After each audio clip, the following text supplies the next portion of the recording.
दोस्तों, एक बार फिर आपका स्वागत है, अभिनंदन है आपके अपने YouTube channel Aryan institute Allahabad में। दोस्तों, जैसा कि थंबनेल पर देख पा रहे हैं, आप सभी के बीच में हम चर्चा कर रहे हैं UP DElEd first semester batch 2023 के हिंदी की एक बेहतरीन कॉन्सेप्ट पर।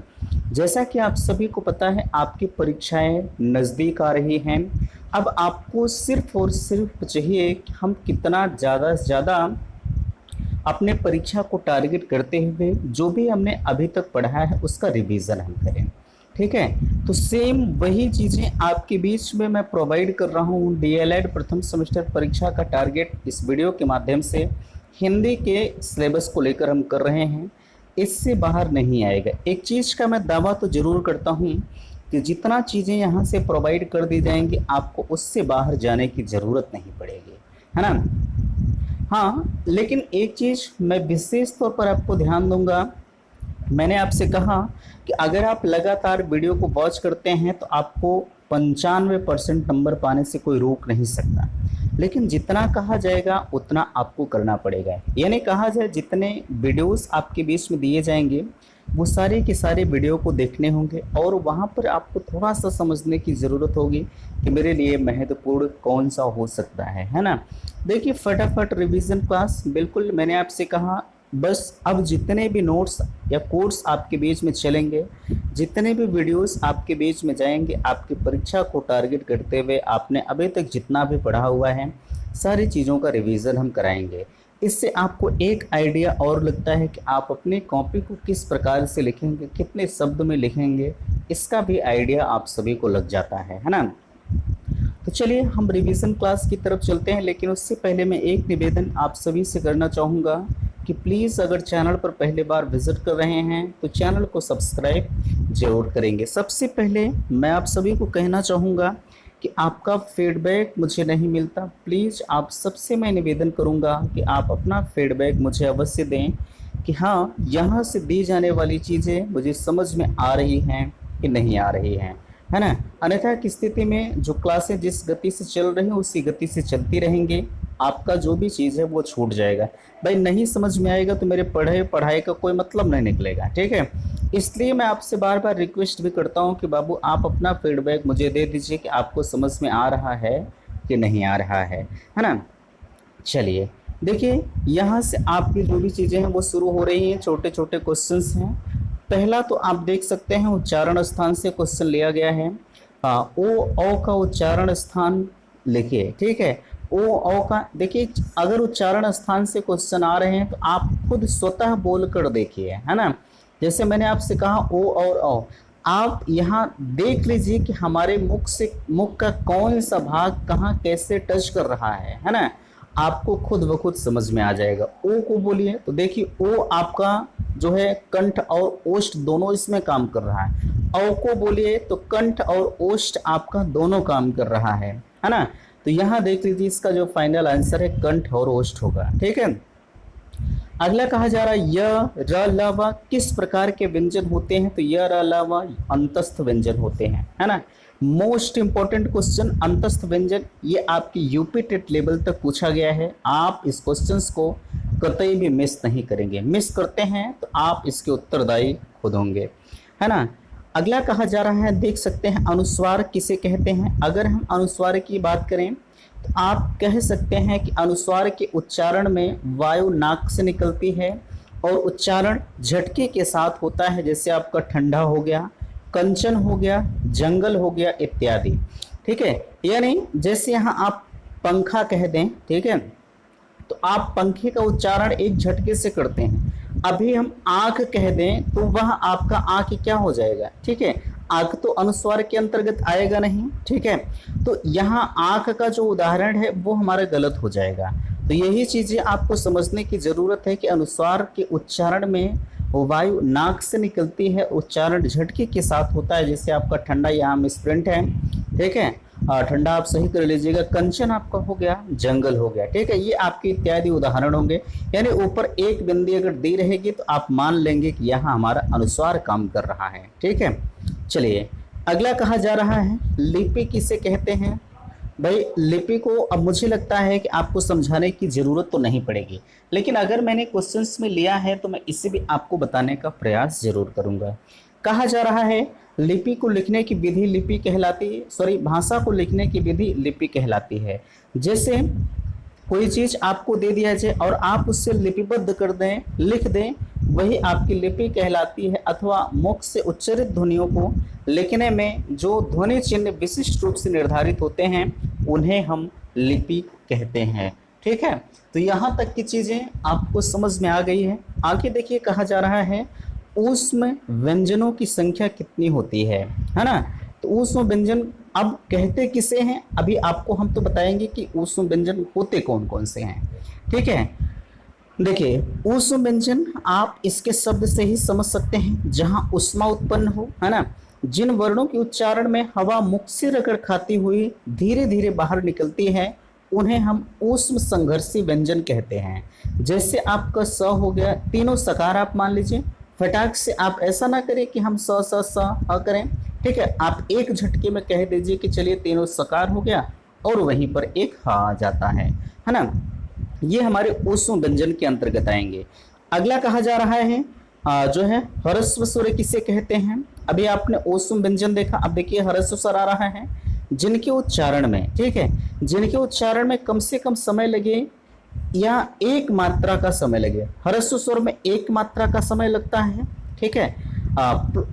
दीर्घ स्वर में दो मात्रा का समय लगता है। ठीक है, देख लीजिए कहा जा रहा है जिनके उच्चारण में कम से कम एक मात्रा का समय लगे, आप यहाँ छोड़ दीजिए, कम से कम समय लगे जो है या एक मात्रा का समय लगे उसे हम ह्रस्व स्वर कहते हैं। अ ई उ री ये आपके ह्रस्व स्वर के अंतर्गत आएंगे।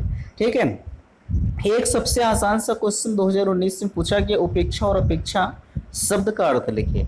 जैसे आप किसी से कोई उपेक्षा करते हैं, ठीक है, और किसी से हम आप अपेक्षा करते हैं।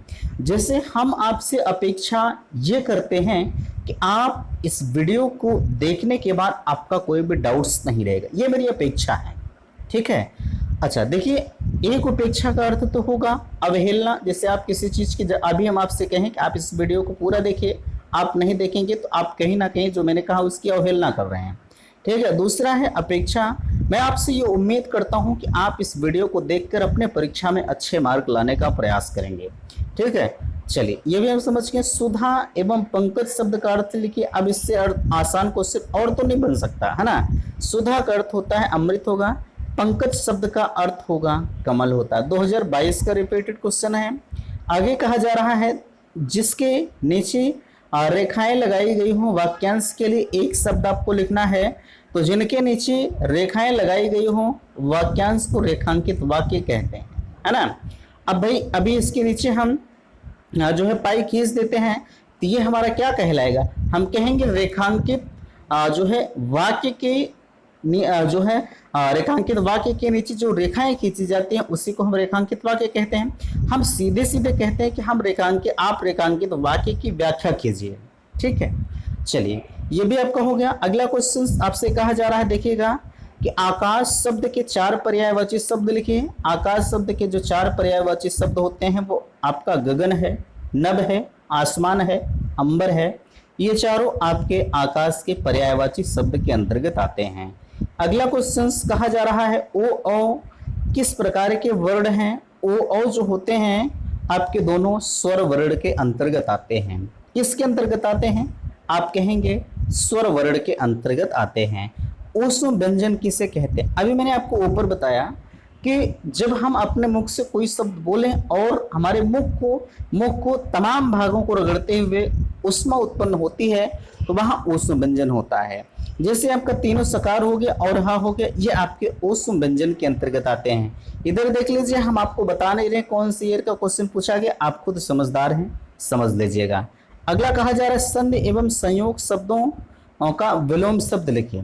संधि का अर्थ है विच्छेद होता है, संयोग का अर्थ होता है वियोग, है ना। अगला कहा जा रहा है अभिव्यक्ति के साधनों के नाम लिखिए। मौखिक अभिव्यक्ति, लिखित अभिव्यक्ति। प्रकार कितने होते हैं, आप कहेंगे 2 प्रकार होते हैं, मौखिक अभिव्यक्त हो गया और लिखित अभिव्यक्त हो गया।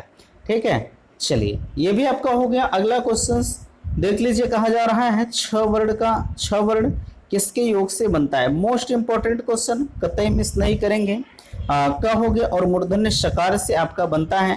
अब यहाँ एक चीज और ध्यान रखिएगा कि कभी भी हलंत को आप मिस नहीं करेंगे। जैसे अभी हम यहाँ क लिख दें और यहाँ स लिख दें, ठीक है, आप इस तरह से लिख देंगे तो एग्जामिनर काट के फटाक से आगे बढ़ जाएगा। लेकिन यहाँ एक ही कीमत हलंत की होती है ना, तो हलंत को आप विशेष तौर पर ध्यान रखिएगा कि हलंत कहाँ कैसे लगना चाहिए, है ना। चलिए अगला क्वेश्चन कहा जा रहा है अर्वाचीन का उचित जो है अर्वाचीन और उचित का क्रमशः विलोम शब्द। अर्वाचीन का प्राचीन हो गया, उचित का अनुचित होगा। अब इससे आसान क्वेश्चन तो और नहीं बन सकता मुझे जहां तक लगता है। अग्नि हो गया, अमृत हो गया तथा गणेश के दो दो समानार्थक शब्द लिखे। अग्नि का आपका है अनल है, पावक है, आग है। अमृत का पीयूष है, सुधा है, सोम है। गणेश का आपका हो गया लंबोदर है, विनायक है, गणपति है ना। तो अग्नि का क्या होगा? अनल हो गया, पावक हो गया, आग हो गया, ठीक है, ये तो अग्नि का पर्यायवाची है। अमृत का जो पर्यायवाची है वो पीयूष है, सुधा है, सोम हो गया, ठीक है। और गणेश का जो पर्यायवाची होगा, गणेश का ये देखिए गणेश का पर्यायवाची अनगिनत बार पूछा गया है ना। अब ऐसा नहीं कि आपसे सिर्फ लंबोदर, विनायक, गणपति पूछे, कुछ और पूछ सकता है, ठीक है।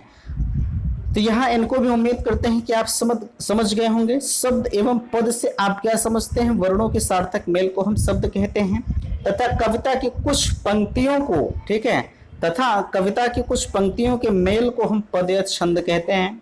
तो यहाँ तक की चीजें क्या आपको समझ में आई कि नहीं आई? प्लीज आप थोड़ा सा आप फीडबैक अपना दे दीजिएगा, ठीक है। अंश और अंश देखिए, ये मैंने हमें लगता है कि ये हम 2 बार वीडियो में ले चुके हैं, ठीक है, क्योंकि मोस्ट इंपॉर्टेंट चीज है। अंश और अंश में क्या अर्थ है? एक अंश का अर्थ तो होता है, देख लीजिए, बहुत से शब्द ऐसे हैं जिनका उच्चारण स्थान समान होता है ना। अब थोड़ा सा डिफरेंस इसमें पाया जा रहा है, लेकिन अभी आपको कोई उच्चारण करने के लिए कहेगा तो सेम वही करेंगे, अंश अंश, है ना। करेंगे कि नहीं करेंगे? आप कहेंगे जी बिल्कुल हम करेंगे, ठीक है। परंतु कहा जा रहा है परंतु इनके अर्थ जो है वो भिन्न है। इस प्रकार के शब्दों को समोच्चारित भिन्नार्थक शब्द कहते हैं। जैसे अंश और अंश शब्दों का जो उच्चारण है वो एक समान तो है, परंतु एक अंश का जो अर्थ होगा वो भाग होता है और दूसरे अंश का अर्थ जो होता है वो कंधा होता है ना। तो आप समझ जाइएगा कि अब कौन से अंश का अर्थ जो है वो भाग होगा और कौन से अंश का अर्थ जो है वो कंधा होगा, ठीक है। ये आपको समझना, मुझे नहीं समझना है। मुझे जो आ रहा था मैंने क्वेश्चंस लेकर आपको बता दिया, ठीक है। अज्ञ और उन्मुख शब्द का क्रमशः विलोम बताइए। अज्ञ का जो विज्ञ हो गया, ठीक है, और उन्मुख का विमुख हो गया। फिर देख लीजिए तीनों सकार और हा यानी ऊष्म व्यंजन फिर आपके बीच में आ गए। मैंने कहा ना आपसे कि ऊष्म व्यंजन अपने आप में मोस्ट इंपोर्टेंट क्वेश्चन होते हैं, ठीक है। इन्हें आप मिस करते हैं तो आप 1 नंबर के क्वेश्चंस को यूपी टेट लेवल तक भी मिस कर देते हैं। आपकी परीक्षा की तो बात ही मैं नहीं कर रहा हूँ, आपकी परीक्षा में तो 101% ये पूछा जाएगा, ठीक है। चलिए आगे कहा जा रहा है, ये तो हो गया, अब इसे मुझे बताने की जरूरत नहीं है, मैंने 2-3 बार आपको बता दिया। वृंग और विटप शब्द के क्रमशः 2-2 पर्यायवाची लिखिए। वृंग का है मधुप हो गया, मधुकर है, भ्रमर है, भौरा है। और विटप शब्द जो है वो तरु है, पेड़ है, वृक्ष है, पादप है ना। तो यहाँ भी उम्मीद करते हैं कि आप समझ गए होंगे। अगला क्वेश्चन आपके बीच में आ रहा है। देखिए वीडियो तो लंबा नहीं जाएगा, लेकिन जो भी लेक्चर्स इस वीडियो के माध्यम से हम आपको दे रहे हैं आप सभी के लिए मोस्ट इंपॉर्टेंट वो होता हुआ चला जा रहा है। अनुनासिक, अभी आपने देखा जो है इसके पहले देख लीजिए अनुनासिक किसे कहते हैं? जब मुखद्वार बंद करके खोला जाता है किंतु साथ में नासिका विवर भी खुला रहता है तो उससे हम अनुनासिक कहते हैं, ठीक है।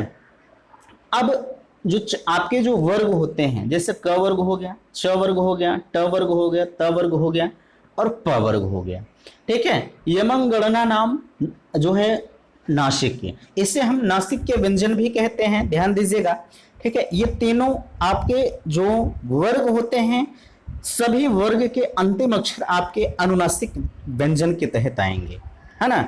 अब देख लीजिए दीर्घ स्वर, अभी आपने ह्रस्व स्वर को देखा था, लेकिन अब इधर आ जाइए आपके बीच में दीर्घ स्वर आ रहा है। तो दीर्घ स्वर को भी आप देख लीजिए, दीर्घ स्वर हम किसे कहेंगे? दीर्घ यानी बड़ा होता है ना। तो देख सकते हैं आ हो गया, ई हो गया, उ हो गया और री हो गया, ये आपके दीर्घ स्वर के अंतर्गत आएंगे। चलिए अगला क्वेश्चन आप देख लीजिए। अगले क्वेश्चन में आपसे कहा जा रहा है कि लुंठित एवं लोढ़ित किसे कहते हैं। ठीक है, देखिए मुखद्वार जीभ की नोक को से शीघ्र बंद हो जाता है। अभी आप र पढ़ लीजिए, तो जो आपकी जिह्वा है, जिह्वा के सबसे अगला वाला भाग, यानी जो नुकीला भाग होता है, जब हम र को पढ़ते हैं तो जो हमारी जिह्वा होती है वो हमारे तालु को टच कर जाती है, तो कहीं ना कहीं जो हमारा मुख है वो बंद हो जाता है। ठीक है, और 2 से 3 बार खुलता है। र आप बोल लीजिए तो थोड़ा सा उसमें कंपन भी होता है, तो इसीलिए हम लुंठित या इसे हम लोढ़ित भी कहते हैं। अर्धस्वर किसे कहते हैं? इनके बोलने से मुखद्वार हमारा बहुत सकरा हो जाता है और हवा हवा स्वर की भांत जो हो बीच बीच से निकल जाती है। आपका यह हो गया और वह हो गया, है ना। अगला कहा जा रहा है, देखिए अक्षर समूह का दूसरा नाम लिखे। अगर हम अक्षर समूह के दूसरे नाम की बात करें तो इसे हम वर्णमाला कह सकते हैं, है ना। अब सवाल उठता है कि आखिरकार ह्रस्व स्वर हम किसे कहेंगे। अभी आपने दीर्घ स्वर देखा, बट यहाँ ह्रस्व स्वर देख लीजिए, है ना। तो ऐसे स्वर जिनकी उच्चारण में कम समय लगे उसे हम ह्रस्व स्वर कहते हैं, या कहा जाए एक मात्रा का समय लगे उसे भी हम ह्रस्व स्वर कहेंगे। ठीक है, जैसे यहाँ ह्रस्व स्वर के उदाहरण आप देख लीजिए। उसमें व्यंजनों की संख्या कितनी है? तीनों सकार और हाँ आपके 4 होते हैं, है ना। कुछ बताने की जरूरत ही नहीं है इसमें। अगला कहा जा रहा है, देवनागरी लिपि की क्या विशेषताएं हो सकती हैं। तो अगर हम देवनागरी लिपि की विशेषताओं की बात करें तो देवनागरी लिपि सुंदर तथा स्पष्ट है। हमारा मूल साहित्य इसी लिपि में संरक्षित है। ठीक है, जो देवनागरी लिपि होती है वो बिल्कुल सुंदर और स्पष्ट होती है, और जो हमारा मूल साहित्य होता है इसी लिपि में जो है वो संरक्षित रहता है। भावों तथा विचारों के आदान प्रदान कौन सा माध्यम है? ठीक है, भावों तथा विचारों के आदान प्रदान में कौन सा माध्यम? भाव तथा विचारों के आदान प्रदान में जो माध्यम होता है वो हमारी लैंग्वेज होती है, यानी हमारी भाषा होती है। ठीक है, अगला कहा जा रहा है, मनोभावों को बोलकर प्रकट करने का कौन सा माध्यम है। ठीक है, जो मनोभाव होते हैं उससे हम बोलकर जब प्रकट करते हैं वो कौन सा माध्यम हमारा होता है। तो अगर हम इसमें आपसे कहें तो मनोभावों को बोलकर प्रकट करने का जो माध्यम है वो हमारा मौखिक भाषा ही होती है। पढ़कर व लिखकर विचारों को आदान प्रदान जो है किसके द्वारा किया जाता है? तो लिखित भाषा के द्वारा किया जाता है। ग्रंथ के बचे हुए अंश, ठीक है, ग्रंथ के बचे हुए अंश जो प्रायः अंत में जोड़े जाते हैं, वाक्यांश के लिए एक शब्द क्या होगा? तो इसे हम परिशिष्ट कहते हैं, है ना। भाषा की 4 दक्षताएं बताइए, पढ़ना, लिखना, बोलना और सुनना। ये भाषा कौशल की हमारी 4 दक्षताएं होती हैं। आगे आपसे कहा जा रहा है भाषा के कितने रूप होते हैं। भाषा के बाबू 2 रूप होते हैं, देख सकते हैं। पहला आपका है लिखित हो गया, दूसरा आपका मौखिक हो गया। ठीक है, चलिए लास्ट पेज आपके बीच में ओपन हो गया है। मोस्ट इंपॉर्टेंट की श्रृंखला आपके बीच में चल रही है। मुझे लगता है कि लगभग मैंने 40 क्वेश्चंस का रिवीजन आपको करा दिया है। ये आपके और भी आगे आ रहे हैं, है ना। कहा जा रहा है हिंदी भाषा में स्वर और व्यंजन कितने होते हैं? तो बाबू स्वर आपके 11 होते हैं, व्यंजन आपके 33 होते हैं, है ना। अब स्वर किसे कहते हैं आप समझ सकते हैं कि स्वर किसे कहते हैं? जिन वर्णों का उच्चारण बिना रुकावट मुंह से निकलता हो। ठीक है, जिन वर्णों का उच्चारण बिना रुकावट किए हम अपने मुख से निकाल देते हैं उन्हें हम स्वर कहते हैं। जैसे कुल स्वर की संख्या 11 होती है। ठीक, अब व्यंजन किसे कहते हैं? भाई अगर आपने स्वर पढ़ा तो व्यंजन को भी पढ़ लीजिए। ठीक है, तो व्यंजन किसे कहते हैं? ऐसे अक्षर जो उच्चारण के समय ध्वनि फेफड़ों में जो अनुस्फरित होकर मुख के उच्चारण स्थानों को स्पर्श करते हुए निकलते हैं, उन्हें हम व्यंजन कहते हैं। ठीक है, अगला कहा जा रहा है स्पर्शी व्यंजन हम किसे कहेंगे? अगर हम स्पर्शी व्यंजन की बात करें तो कहा जा रहा है जब मुखद्वार बंद करके खोला जाता है जिससे हम उच्चारण स्थान को स्पर्श करते हैं उन्हें हम स्पर्शी व्यंजन कहते हैं। आप इन चीजों को छोड़ दीजिए। ठीक है, आप डायरेक्टली लिख लीजिए कि जब हम किसी शब्द का उच्चारण करते हैं, उच्चारण करते समय हमारी जिह्वा जो है मुख के तमाम भागों को स्पर्श करते हुए निकलती है, उन्हें हम स्पर्श व्यंजन कहते हैं। तो स्पर्श व्यंजन की संख्या कितनी होती है? आप कहेंगे 25 होती है। आप देख लीजिए 1 2 3 4 5, ठीक है, सॉरी, देखिए 4 इधर हो गया, 4 इधर हो गया, 8 हो गया, 9 10 11 12 13 14 15, ठीक है। तो ये नहीं है, आप क वर्ग देख लीजिए, च वर्ग देख लीजिए, ट वर्ग है, ट वर्ग है और प वर्ग है। एक चीज और ध्यान रखिएगा, ठीक है, जो वर्ग का अंतिम अक्षर होता है वो आपके स्पर्श व्यंजन के तहत नहीं आता है ना। वो क्यों नहीं आता है? क्योंकि आप यहां देख लीजिए, सबसे ऊपर मैंने अभी आपको बताया, ठीक है, देख लीजिए अनुनासिक, ये आपके अनुनासिक व्यंजन के तहत आते हैं, है ना।